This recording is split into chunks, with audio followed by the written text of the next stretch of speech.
Hello दोस्तों, आज मैं सेकेंड सेमेस्टर बीएससी के लिए और इंजीनियरिंग मैथ्स जो फर्स्ट सेमेस्टर या फर्स्ट ईयर के लिए करना चाहते हैं उनके लिए मैं डिफरेंशियल कैलकुलस स्टार्ट करने जा रहा हूं। और डिफरेंशियल कैलकुलस में हम शुरुआत कर रहे हैं सक्सेसिव डिफरेंशिएशन से। तो सक्सेसिव डिफरेंशिएशन क्या होता है उसको हम समझें, ठीक है। सक्सेसिव डिफरेंशिएशन क्या होता है उसको समझें। सक्सेसिव डिफरेंशिएशन, डिफरेंशिएशन ये जो हम लोग लेंगे ये एक्सप्लिसिट फंक्शन के लिए खाली लेंगे अभी, ठीक है।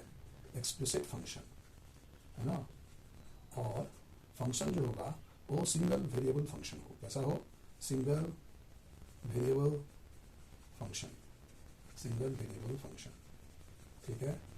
अब ध्यान में देना है कि भाई एक्सप्लिसिट फंक्शन क्या है। एक्सप्लिसिट दो तरह का बेसिक है, एक इम्प्लिसिट होता है, एक एक्सप्लिसिट होता है। तो हमको चर्चा आज करेंगे एक्सप्लिसिट फंक्शन का। A function in which one variable can be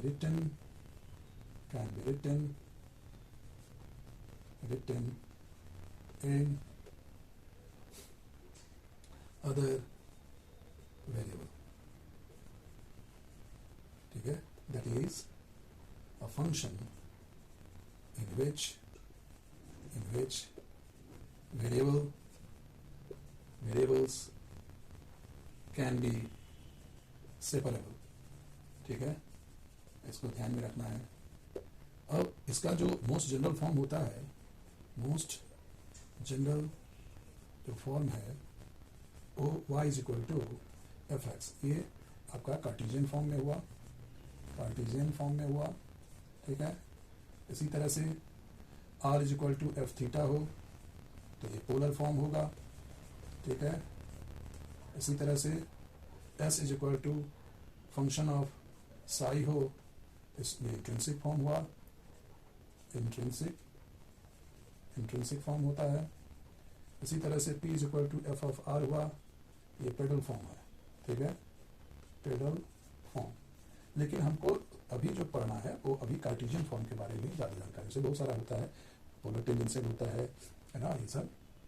तो सबसे पहले जो क्या होता है एक्सप्लिसिट फंक्शन, वो फंक्शन है जिसमें हम वेरिएबल को, वन वेरिएबल को हम दूसरे वेरिएबल के फॉर्म में लिख सकते हैं, या ऐसे कहें कि function in which variables can be separable, ठीक है। और जैसे हमने जनरल नोटेशन जो है ये हमने दिया है। और छोटा सा एग्जांपल लेके देखें कि किस तरह से एक्सप्लिसिट फंक्शन होता है। जैसे अब देखें y square is equal to 4ax। अब ये पैराबोला का इक्वेशन है, पैराबोला है, और ये कैसा है? ये एक्सप्लिसिट फंक्शन का एग्जांपल है। किसका एग्जांपल है? एक्सप्लिसिट फंक्शन का, ठीक है। इसी तरह से ये ऐसे लिख दें, ये एक्सप्लिसिट फंक्शन है, ठीक है, एक्सप्लिसिट फंक्शन, ठीक है। और इसी तरह से अगर यहां पर ले लें x square plus y square is equal to a square, तो इसको हम लिख सकते हैं, ये सर्किल है ना, इसका सेंटर 0 0 है, रेडियस ए है, तो y इज इक्वल टू लिख सकते हैं under root A square minus X square. Positive part वाला लेकिन मतलब एक्स, वाई को एक्स के टर्म में एक्सप्रेस कर रहे हैं, ठीक है। इसी तरह से अब ये भी एक एक्सप्लिसिट फंक्शन टाइप हुआ, एक्सप्लिसिट फंक्शन हुआ, ठीक है। लेकिन अगर हम ये कहें क्या, ये जैसे x square y square plus sine of x plus y है ना, plus C is equal to 0। अब यहाँ पर देख रहे हैं कि y को x के टर्म में नहीं, ना x को y के टर्म में लिख सकते हैं। तो ये एक्सप्लिसिट फंक्शन ना हो करके इसको हम लोग बोलते हैं इम्प्लिसिट फंक्शन, जिसकी चर्चा जब पार्शियल आएगा डिफरेंशिएशन तब हम करेंगे, ठीक है। तो अभी हमको पढ़ना है एक्सप्लिसिट फंक्शन के बारे में, ठीक। अब एक्सप्लिसिट फंक्शन जो है उसकी चर्चा करें, है ना, और जो सक्सेसिव डिफरेंशिएशन क्या होता है उसको भी हम डील करेंगे, ठीक है। देखिए अब बता रहे हैं आप लोगों को, जैसे यहाँ पर देखिए, अब सक्सेसिव डिफरेंशिएशन क्या है उसकी चर्चा करें, ठीक है। अब सक्सेसिव डिफरेंशिएशन क्या होता है इसकी हम चर्चा कर रहे हैं, है ना। जैसे y is equal to f x है, ठीक। अब इसको डिफरेंशिएट करें विथ रिस्पेक्ट टू एक्स, तो क्या होगा dy बाई डी एक्स, और इसका differentiation f x with respect to x, function of function, so this is f dash x, ठीक है। और यही चीज जो है इसको हम y1 से भी लिख सकते हैं। और यदि ऑपरेटर को हम डी बाई डी एक्स, ये क्या हुआ, डिफरेंशियल ऑपरेटर है, इसको डी से अगर डिनोट कर दें तो ये क्या कहलाएगा, ये डिफरेंशियल ऑपरेटर, ठीक है। और जैसे मल्टीप्लिकेशन एडिशन ऑपरेटर होता है उसी तरह से डिफरेंशियल ऑपरेटर कहलाता है, है ना, इसको ध्यान में रखना है। तो इसी को हम लोग डी ऑफ वाई भी लिख सकते हैं ऐसे, और ये हो गया एफ डैश एक्स, इसको हम y1 ले लें, ठीक है।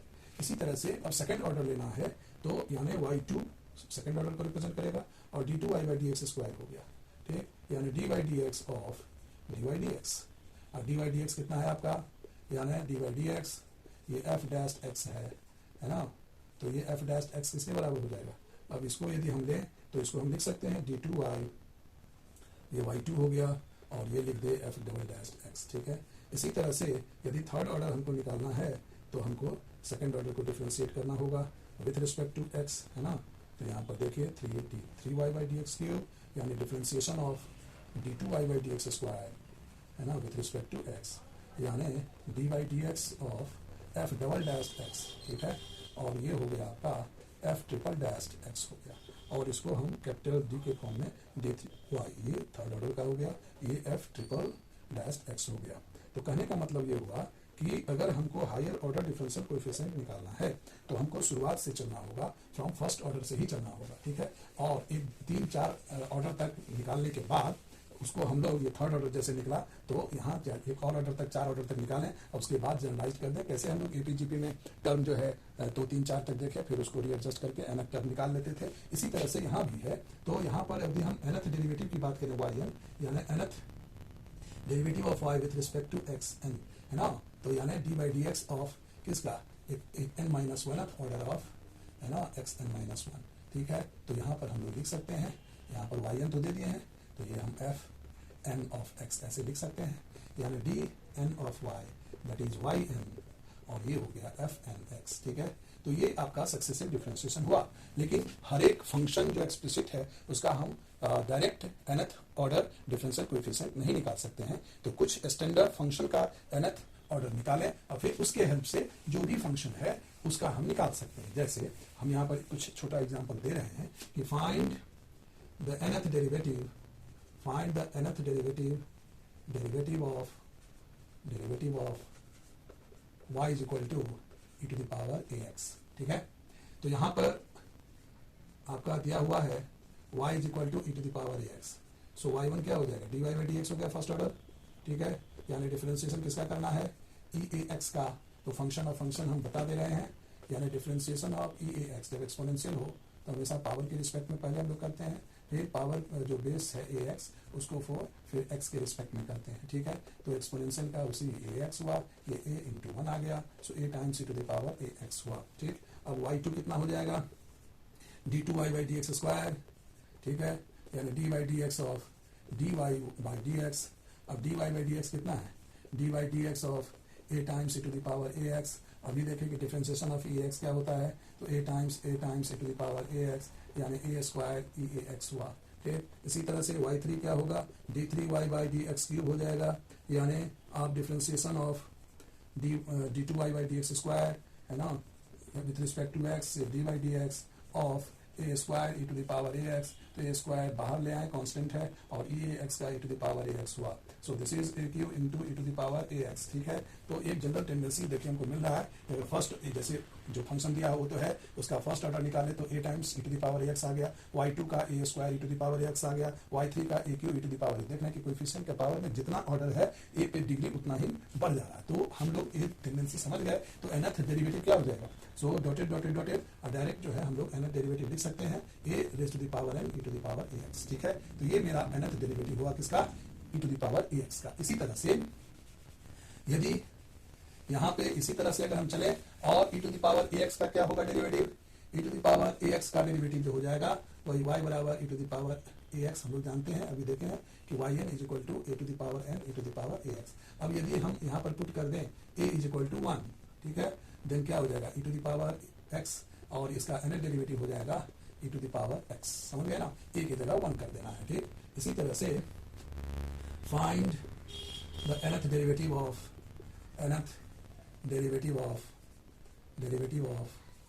y is equal to a to the power x। तो देखिए इसका एप्लीकेशन टाइप में है, तो since y is equal to कितना है, e to the power x है, इसको एक्सपोनेंशियल बेस e के फॉर्म में अगर ले जाना चाहें, e x log of a है, तो देख रहे हैं कि एक्सपोनेंशियल है लेकिन एक जगह क्या हो गया, log a आ गया, तो y n क्या हो जाएगा, फॉर्मूला समझना है उसको, तो ये log of a raise to the power n e to the power a e raise to the power x log of a हुआ, और e x log of a का क्या मतलब हुआ, log of a raise to the power n into a x, जो हम लोग exponential कर लिए उसमें कन्वर्ट करके फिर हम लोग ये, अब कोई कहेगा कि इसका ये कन्वर्ट कैसे हुआ, तो उसको भी हम डिस्कस कर दे रहे हैं। जैसे ए एक्स को हम लोग इसमें ट्रांसफॉर्म कैसे करें, ठीक है, वैसे है ना, तो मान लेते हैं ये y बराबर ए एक्स है, एक्सपोनेंशियल है, पावर वेरिएबल है, तो लॉग ले लें, log y x log of a हुआ, ठीक है, और इसको हम यहाँ पर बेस e है तो इसको एक्सपोनेंशियल में ले जाए तो e to the power x log of a हुआ, so therefore a x is equal to e to the power x log of a, तब ये क्या हो जाएगा, ये आसान हो जाएगा आपको बनाने में, ठीक है ना। इसके बाद हम लोग